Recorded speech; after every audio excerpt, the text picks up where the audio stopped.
সমাধিতে ব্রহ্মের উপলব্ধি সাধনার চরম অবস্থা নয়। এই অবস্থা লাভ করলেই মানুষের জীবনের সব কিছু পরিপূর্ণভাবে লাভ হয়ে যায় না।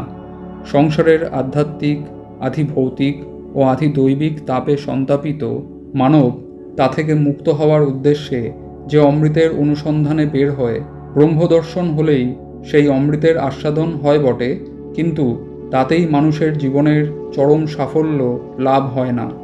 এর চেয়েও মানুষের পূর্ণতর অবস্থা লাভের অধিকার আছে।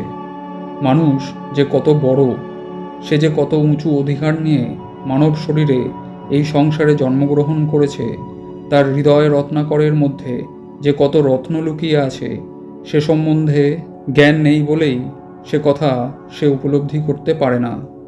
আর সে কথা উপলব্ধি না করতে পারার কারণেই সে সামান্য জিনিস নিয়ে কাড়াকাড়ি করে, মারামারি করে, অল্পের জন্য অন্যের দাসত্ব স্বীকার করে, ভিক্ষুকত্বকে বরণ করে, সামান্য কিছু পেয়ে গেলেই নিজেকে কৃতার্থ মনে করে।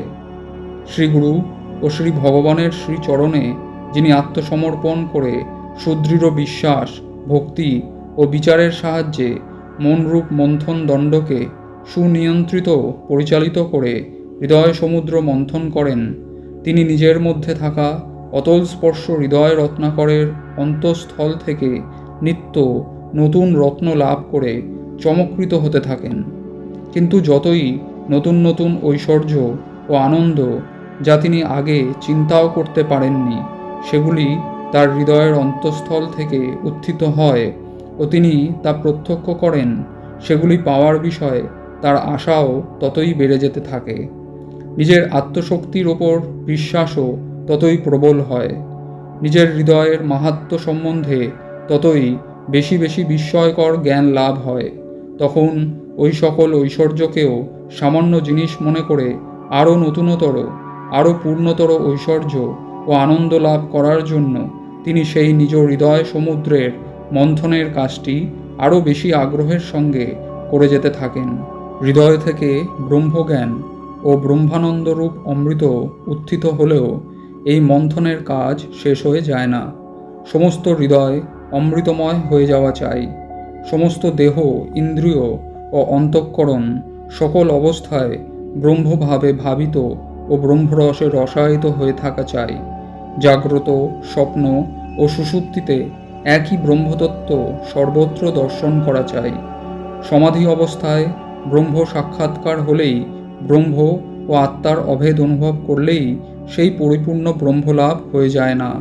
সমাধি অবস্থায় দ্বৈত দর্শন হতে থাকলেও জ্ঞান সম্পূর্ণ পরিপাক প্রাপ্ত হয়ে যায় না। ধ্যানস্থ অবস্থায় ও জাগ্রত অবস্থায় দৃষ্টির পার্থক্য থাকলে জীবনের সম্পূর্ণ ঐক্য সম্পন্ন হয়ে যায় না এবং আনন্দ অব্যাহত হয় না। যে পর্যন্ত ব্রহ্মভাব সম্পূর্ণরূপে স্বভাবে পরিণত না হয়, যে পর্যন্ত সমাধি অবস্থায় লাভ করা ঋতম্ভরা প্রজ্ঞা সকল অবস্থায় সমানভাবে উজ্জ্বল না থাকে, সে পর্যন্তই তীব্র অভ্যাসযোগের প্রয়োজনীয়তা থাকে। ব্রহ্মকে উপলব্ধির আগের ও পরের সাধনে বিশেষ পার্থক্য এই যে, আগের সাধনে প্রত্যাহার ও ধারণার অভ্যাসের দ্বারা অন্তঃকরণের বিষয় অকাতরতা দূর করার জন্য চেষ্টা করতে হয়, কিন্তু একবার ব্রহ্মের অপরোক্ষ সাক্ষাৎকার লাভ হলে তারপর আর বিশেষ চেষ্টা করে চিত্তকে এই অবস্থায় নিয়ে আসার দরকার হয় না। ব্রহ্মস্মৃতি প্রবল থাকার ফলে সংকল্প করা মাত্রই চিত্ত আপনা আপনি বৃত্তিরহিত হয়ে ব্রহ্মাভাবে ভাবিত ও ব্রহ্মের আকারে আকারিত হয়। কিন্তু এই সমাধির অবস্থাকেই স্বভাবে পরিণত করতে হলে জাগ্রত অবস্থাতে দেহ ইন্দ্রিয়ের ব্যাপারের মধ্যেও চিত্তকে ব্রহ্মভাবযুক্ত রাখতে হলে সকল অবস্থায় আত্মরতি অর্থাৎ আত্মায় প্রীতি, আত্মক্রীড় অর্থাৎ নিজেকে নিয়ে খেলা, আত্মানন্দ অর্থাৎ নিজেকে নিয়ে আনন্দে থাকা, এইভাবে থাকতে হলে বহুদিন নিজ নিরন্তর জ্ঞান ও যোগের অন্তরঙ্গ সাধনে নিরত থাকার প্রয়োজন হয়।